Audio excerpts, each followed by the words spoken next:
Queridos amigos, estamos iniciando con la palabra del Señor, que viene como siempre a nuestro encuentro y nos anima este día de la primera carta del apóstol San Pablo a los Corintios, hermanos, en el capítulo 12, versículo 31 al 13. Ambicionen los carismas mejores y aún les voy a mostrar el camino mejor. Ya podría yo hablar las lenguas de los hombres y de los ángeles. Si no tengo amor, no soy más que un metal que resuena o unos platillos que aturden. Ya podría tener el don de predicación y conocer todos los secretos y todo el saber. Podría tener fe como para mover montañas. Si no tengo amor, no soy nada. Podría repartir en limosna todo lo que tengo y aún dejarme quemar vivo. Si no tengo amor, de nada me sirve. El amor es comprensivo, el amor es servicial y no tiene envidia. El amor no presume ni se engríe. No es maleducado ni egoísta, no se irrita, no lleva cuenta del mal, no se alegra de la injusticia, sino que goza con la verdad. Disculpa sin límites, cree sin límites, espera sin límites, aguanta sin límites.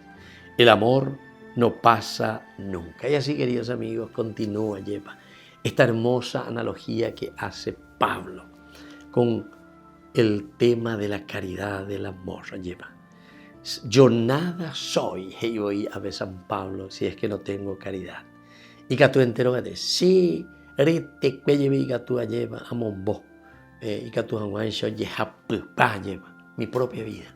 Pero queridos amigos, si todas las cosas que estoy haciendo lo hago simplemente por una obligación externa, entonces verá.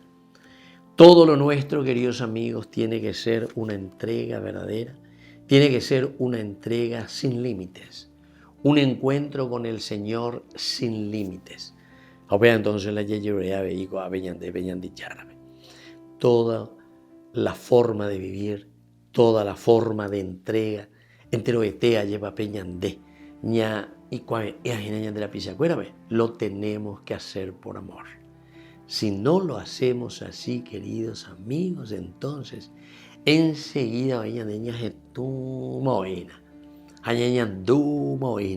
que eso simplemente lo estamos haciendo por obligación.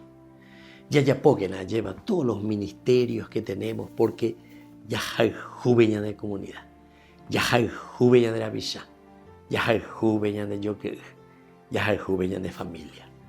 Que la bendición de Dios descienda sobre cada uno de ustedes, el Padre y el Hijo y el Espíritu Santo. Amén.